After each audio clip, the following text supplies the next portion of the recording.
young men and women, for making it this far in your teaching practice.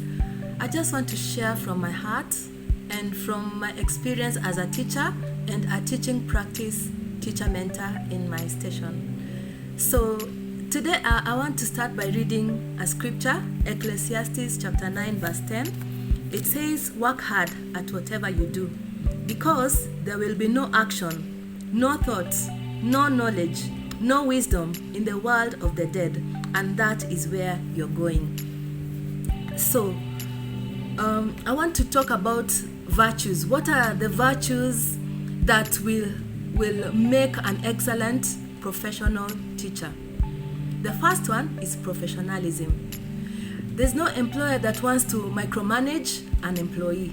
So what does professionalism mean? It means first, be neat in your appearance. And it is possible for you to be neat without breaking the bank. Secondly, being professional means be calm, and even in a situation that is tense, be calm and confident. Thirdly, you are professional when you display moral and ethical behavior at all times in that school. Also, professionalism means that you demonstrate that you are an expert in that field. And how do you do this? You do this by making sure that you have all the tools of trade ready at all times. Whether it is your syllabus, have it before you, it is your guide, your lesson plan, your schemes of work, your records of work, and your lesson notes. Have them ready at all times. Secondly, I want to talk about being patient, the virtue of being patient and tolerant. You know, as a teacher, sometimes children come from home with luggage. They bring with them luggage, especially those who come from broken homes. And I pray that as a teacher, you're going to be discerning enough to notice that child. And sometimes all that child needs is a hug from you. Maybe they just need a listening ear. They just need a caring heart. Somebody to embrace them, somebody to tell them that everything is going to be okay. So as teachers, God has placed these children in our hands for a reason. So don't be so busy that you don't notice that child who came to school hungry because of issues at home.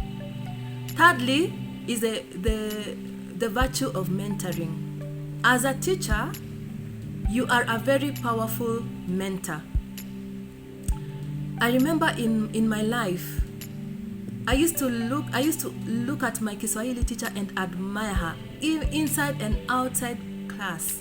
Silently, I never told her this, but I would admire her. I used to really just look. She was like my model, the way she dressed, the way she talked, the way she carried herself. And needless to say, a few years down the line, I became a Kiswahili teacher myself and an author of Kiswahili books. So teacher, you have the power in your hands to mentor that child. You have the power in your hands to notice the giftings and the talents in this child's life and to nurture it and to point it in the right direction.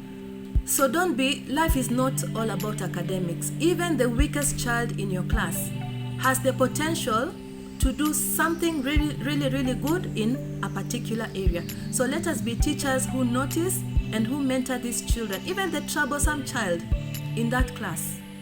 There is something positive about that child that as a teacher you need to bring it out, mentor it, and point that child in the right direction. Fourthly, I want to talk about having good communication and social skills. You know, as human beings, life happens to all of us.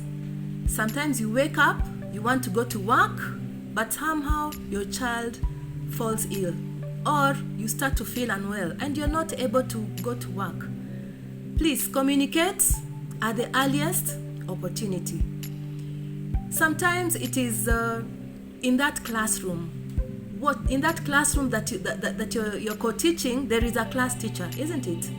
So look at how that class teacher is handling the students. Look at how the class teacher is handling parents. Sometimes as teachers, The parents need us to communicate with them about something. It could be a child has fallen sick in that class. We need to communicate, and to communicate well. It could be an area of concern, maybe about uniform or something else. We need to communicate. As a student teacher, you have other teachers, other more experienced teachers around you. Maybe you have a challenge finding accommodation in that area. Hey, speak it out. Ask another teacher. It could be a challenge in your social life. Don't die alone. No man is an island. Speak it out, and you'll be surprised how many times people are out there willing to help you. So I pray that we shall have the virtue of good communication skills, whether it is with the administration, whether it is with another teacher, whether it is with the parents of the children that I'm handling in that class.